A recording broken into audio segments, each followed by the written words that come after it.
Hello good morning everyone. आज है to do list का डे 7। तो जैसा कि आपको पता है कि ये टू डू लिस्ट जो है वो आरआरबी पीओ एंड क्लर्क के लिए है। वैसे तो सभी एग्ज़ाम के लिए है, लेकिन वैसे रिसेंट में यही एग्ज़ाम लगा हुआ है, तो इसी एग्ज़ाम के लिए होगा। आज है डे 7, ठीक है। और जिन्होंने मेरा चैनल सब्सक्राइब नहीं किया है वो कर लो, क्योंकि बहुत सारा कंटेंट और डेली टू डू लिस्ट जो है इसी चैनल पे अपलोड होने वाली है। ओके गाइस, तो हम सबसे पहले बात करते हैं क्वांट से स्टार्ट करते हैं। क्वांट में आप सुबह उठ के क्या है कि क्यूब स्क्वायर टेबल तो ज़रूर कर लेते होंगे, कैलकुलेशन वगैरह कर लेते होंगे, ठीक है। और जो कि करनी भी चाहिए। अगर नहीं आप लोग करते हो तो आप जल्दी से स्टार्ट कर सकते हो, क्योंकि बहुत ज़रूरी है। आप लोग बोलते हो कि स्पीड नहीं आ रही है, स्पीड नहीं आ रही है, तो वो इसीलिए नहीं आ रही है क्योंकि आपको ना तो स्क्वायर टेबल जो है उनका रेशियो जो है वो बहुत बिगड़ा हुआ है। आप जो है उन ज़्यादा प्रैक्टिस नहीं उनकी करते हो। डेली लिखो cube square table calculation, percentage लिखो फ्रैक्शन वाली, बहुत ज़रूरी है सब लिखना, ठीक है।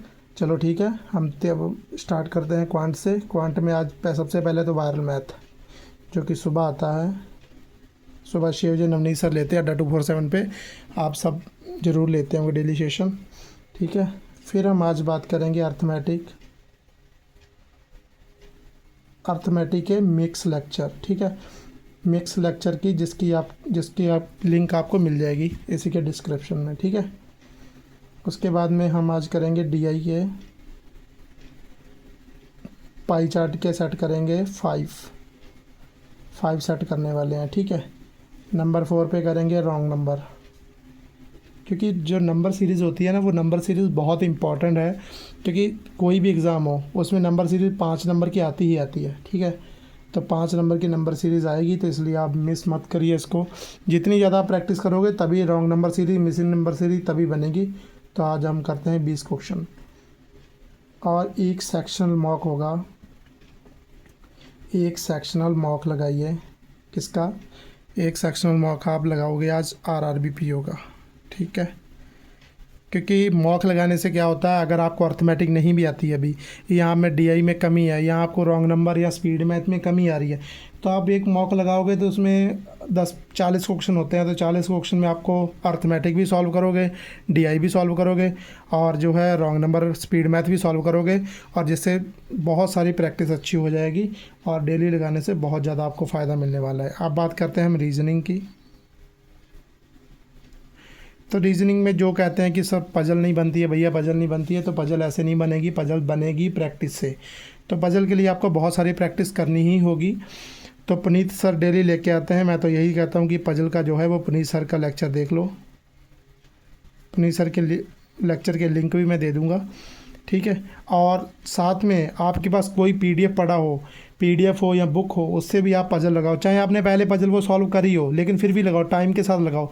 एक टाइमर लगा लो कि अगर पहले जो थी वो 2.5 मिनट में 3 मिनट में पजल बन रही थी, क्या अब पजल जो है वो 1.5 मिनट में, 1 मिनट में या 2 मिनट में बन रही है। अगर वो पीओ लेवल की है तो 2 से 2.5 मिनट में बन रही है, अगर क्लर्क लेवल की है तो 1 से 1.5 मिनट में बन रही है क्या, तो वो आप देख सकते हो, ठीक है। तो इसलिए आप सिटिंग भी साथ में करो। सिटिंग कौन सी ज़्यादा रो बेस वाली आती है, फ्लो और रो बेस वाली ज़्यादा करो, क्योंकि उसमें होती है। और सर्टन वाली करो, क्योंकि लास्ट में पीओ का एग्ज़ाम है। अगर आरआरबी का है, पीओ का है या आरआरबी क्लर्क का है, तो उसमें देखते हैं कि सर्टन नंबर वाली लास्ट में 3 नंबर की आती है, तो वो भी आपको ज़रूरी है, वो आपको करनी है, ठीक है। तो सिटिंग के आप 5 सेट कर लोगे। और नंबर 3 पे आता है सेलोगिज्म। सेलोगिज्म तो एक ऐसा है कि सेलोगिज्म 3 नंबर का तो कन्फर्म होता है, बाकी 4 का आ जाए 5 का आ जाए बात अलग है, लेकिन 3 का तो कन्फर्म है। तो इसलिए आपको बहुत ज़रूरी है। सेलोगिज्म बहुत आता होगा बच्चों को, लेकिन फिर भी अगर आपने इसकी प्रैक्टिस नहीं की तो अब दिक्कत होगी। इसलिए इसके अच्छे से कॉन्सेप्ट कर लो, जो कि ये गलत ना हो, क्योंकि ये ऐसा लगता है कि यही सही होगा बट वही गलत होता है, ठीक है। तो इसलिए आपको ये बहुत ज़रूरी है और बहुत ही अच्छे से करना होगा। फिर नंबर 4 पे करते हैं इनक्वालिटी। इनक्वालिटी के 4 क्वेश्चन या 5 क्वेश्चन आते हैं, ठीक है। 4 भी आते हैं, 3 भी आ जाते हैं, 5 भी आते हैं, लेकिन बहुत ज़रूरी है। क्यों ज़रूरी है? क्योंकि ये एक स्कोरिंग है एक हिसाब से सोचा जाए तो, क्योंकि बहुत जल्दी होने वाली चीज़ है। अगर आपने इस पर अच्छी खासी प्रैक्टिस करी गई तो मैं ये समझता हूँ कि आप 1 ही मिनट में वो 3-4 क्वेश्चन जो है वो लगा दोगे सारे, ठीक है। तो इसके 10 क्वेश्चन लगा लो, 10 क्वेश्चन इसके लगा लो, और एक लगाओ सेक्शनल मॉक रीजनिंग का लगाओ। आपने पहले लगाए होंगे आरआरबी क्लर्क का, आरआरबी पीओ का, आज आप लगा लो एसबीआई क्लर्क का। एसबीआई क्लर्क का, एसबीआई क्लर्क का क्यों? एसबीआई क्लर्क का इसलिए क्योंकि हम जब आरआरबी का लगाते हैं तो हमें 25 मिनट में 40 क्वेश्चन मिलते हैं, और यहाँ हमें मिलेंगे 20 मिनट में 35 क्वेश्चन, वो भी क्वेश्चन का लेवल अच्छा होता है। ठीक है, आरआरबी क्लर्क का जो लेवल है वो कम होता है, आईबीपीएस क्लर्क का भी थोड़ा कम होता है, एसबीआई का लेवल ठीक ठाक होता है। तो इसलिए आप ये लगाओगे तो सारे एग्ज़ाम के आप थोड़ा थोड़ा सेक्शन लगाते जाओगे तो आपको बीच में पता चलता रहेगा। और वैसे भी अगर आरआरबी कहीं लेट भी होता है बाई चांस, तो फिर आप आराम से इसका एसबीआई तो पहले आ जाएगा ना, फिर तो एसबीआई पहले आ जाएगा। कोई भी एग्ज़ाम है, हमें सबके लिए तैयार रहना है, तो इसलिए आप ऐसे चेंज करके अल्टरनेट डे पे जो है आप ऐसे लगा सकते हो।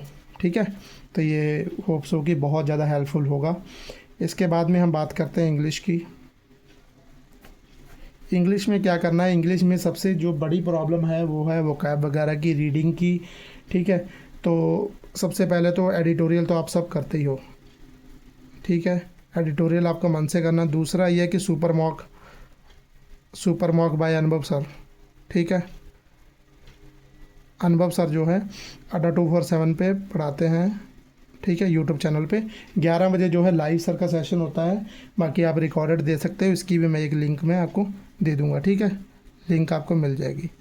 और नंबर 3 पे आपको रीडिंग करनी। इलाइट एक्सप्रेस सर जो है एक पीडीएफ देते हैं, वो पीडीएफ जो है आपको डाउनलोड कर लेना है वहाँ से डाउनलोड करके और उससे रीडिंग करनी है आपको। उसमें और भी क्वेश्चन होते हैं, जैसे पैराजम्बल वगैरह है, एरर के क्वेश्चन हो गए, फिलर हो गए, ऐसे बहुत सारे क्वेश्चन होते हैं। तो आपकी प्रैक्टिस वहाँ से हो जाएगी, क्योंकि आप लोग बोलते रहते हो कि प्रैक्टिस के लिए इंग्लिश के लिए मटेरियल जो नहीं है।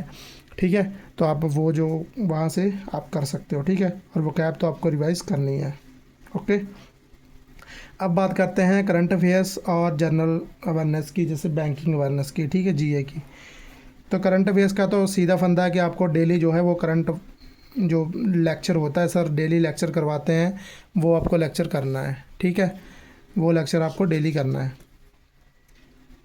करंट लेक्चर करना है। ठीक है, और जो जीए की बात करें तो जीओ में आपने जो पिछले सारे काफ़ी बच्चों के कंप्लीट होगा, और जिनका कंप्लीट नहीं है उनको जल्दी से कंप्लीट कर लेना है। रिवीजन ज़रूर करनी है। अगर हमने 4 चैप्टर भी पीछे के पढ़े हैं तो वो हमें रिवीजन करना है। ठीक है, आज है ट्यूसडे, एक ट्यूसडे को रिवीजन कर लिया करो, उसके बाद में थर्सडे को रिवीजन करो, उसके बाद में सैटरडे और संडे को रिवीजन करो। ठीक है, तो आज हम लिख देते हैं कि ओल्ड जो है वो आप सारा रिवाइज़ कर लो। ठीक है, जितना भी होगा उसको ऐसे सेट कर लो उसको कि अगर आपका सारा जी हो चुका है तो फिर आपको रिवाइज़ करना है। ट्यूसडे को रिवाइज़ करो, थर्सडे को रिवाइज़ करो, उसके बाद में सैटरडे को रिवाइज़ करो, और संडे को तो आपको चीज़ें करंट अफेयर सारा रिवाइज़ करना होता है, तो उस दिन भी आप रिवाइज़ कर सकते हो। ठीक है, अब बात करते हैं कंप्यूटर का। कंप्यूटर आप जो है वो लेक्चर चाहे डेली ना करो, कोई दिक्कत नहीं है। लेक्चर आप अल्टरनेट डे पे भी कर सकते हो, लेकिन जितना बैक वाला आपने किया होता है वो रिवाइज़ करना बहुत इंपॉर्टेंट है। जैसे अगर हमने मंडे को लेक्चर किया तो हम ट्यूसडे और वेडनेसडे को जो है वो रिवाइज़ ही करेंगे। क्यों रिवाइज़ करेंगे? क्योंकि रिवाइज़ करना बहुत ज़रूरी है। अगर हम रिवाइज़ नहीं करेंगे तो ये चीज़ें हम भूल जाएंगे, तो हमें रिवाइज़ करना बनता है। ठीक है, तो आज हम लिखने जा रहे हैं इसमें खाली कि हमें रिवाइज़ ही करना है, यानी कि पुराना वाला जो जितना हमने किया हुआ है वो सारा हमें याद करना है। ठीक है, तो रिवाइज़ करना है कंप्यूटर आज, जितने भी आपके हुए होंगे बैक वाला सारा रिवाइज़ करना। ठीक है, हिंदी के लिए आपको पता है, जिन बच्चों ने हिंदी ली है उनको पता है कि 2 बजे जो है मैम अड्डा 247 पे पढ़ाती हैं, शायद जया मैम पढ़ाती हैं। ठीक है, तो 2 PM पे 2 PM पे दोपहर 2 बजे जो है लाइव क्लास आती है मैम की अड्डा 247 के यूट्यूब चैनल पे। ठीक है, तो आप वहाँ पे लाइव जो है वो क्लास लेके और अपने डाउट और सारे वहाँ पे पूछ सकते हो साथ में, और प्रैक्टिस कर सकते हो, क्योंकि प्रैक्टिस ही करनी पड़ेगी। हिंदी सबको सिंपल लगती है लेकिन सिंपल होती नहीं है, क्योंकि उसकी भी ग्रामर टफ होती है। हमें चीज़ें लगती है कि ये सही होगा, लेकिन उसका साथ वाला सही होता है, क्योंकि ऑब्जेक्टिव पेपर होता है, आपको पता है, तो प्रॉब्लम आती है। ठीक है, तो ये सारी जो है टू डू लिस्ट है। इसमें आपको क्वांट आपको पता है क्वांट में क्या करना है, रीजनिंग में क्या करना है, इंग्लिश में क्या करना है, और सीए और जीए में क्या करना है, कंप्यूटर में रिवाइज़ करना है, आज हिंदी में आपको लाइव करना है। ठीक है, लाइव 2 बजे आप कर सकते हो, या लाइव ना करो तो आप बाद में भी कर सकते हो। ठीक है, अगर इसकी भी एक बार मैं लिंक दे दूंगा, क्योंकि बहुत सारों को मिलता नहीं है बच्चों को, इसकी भी मैं लिंक दे दूंगा। ठीक है, तो ऐसे आप अच्छे से स्टडी करो, बढ़िया बढ़िया, और पूरी टू डू लिस्ट जो है वो अगर आपकी कंप्लीट नहीं भी हो पाती, अगर बाई चांस कंप्लीट नहीं होती है, चीज़ें नहीं हो पाती हैं बीच में, कोई परेशान होने वाली बात नहीं है। हम नेक्स्ट डे पे जो है वो कंप्लीट कर लेंगे। अपना एक टू डू लिस्ट बनाओ और उस टॉपिक पे जो टॉपिक छूट जाता है वो अगले दिन पहले वो टू डू लिस्ट में लिखो कि हमारा कल ये छूट गया था, हमें आज ये पहले करना है, और फिर हमें अगले दिन जो है ऐसे ऐसे पूरा करते जाएंगे। अगर कोई भी छूटता है फिर अगले दिन लिख लेंगे, फिर उसको पहले कर लेंगे। अगर फिर कोई छूटता है फिर अगले दिन लिख लेंगे। तो ऐसे चीज़ें चलती रहेंगी, मतलब प्रॉब्लम नहीं होने वाली है कि कोई भी चीज़ें छूट नहीं जाएगी।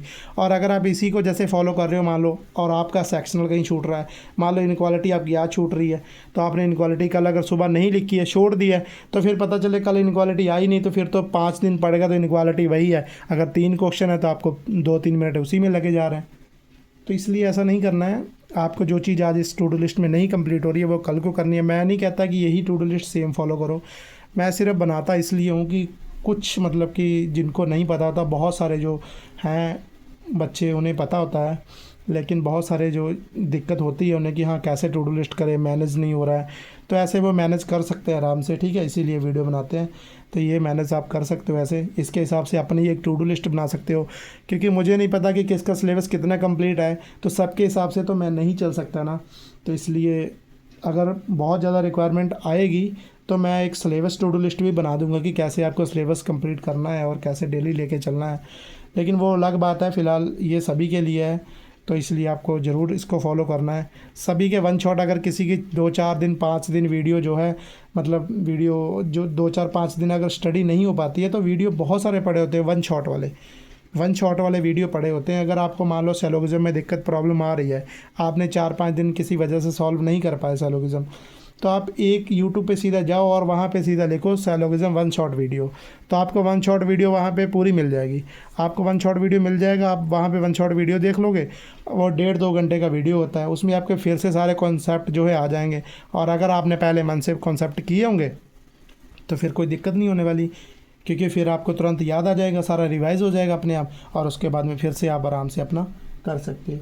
ठीक है गाइस, तो इसी के लिए जो है चैनल को सब्सक्राइब कर लो, आपको डेली टू डू लिस्ट मिलेगी और भी बहुत सारी चीज़ें मिलने वाली हैं, ठीक है, अच्छी अच्छी। ओके गाइस, तो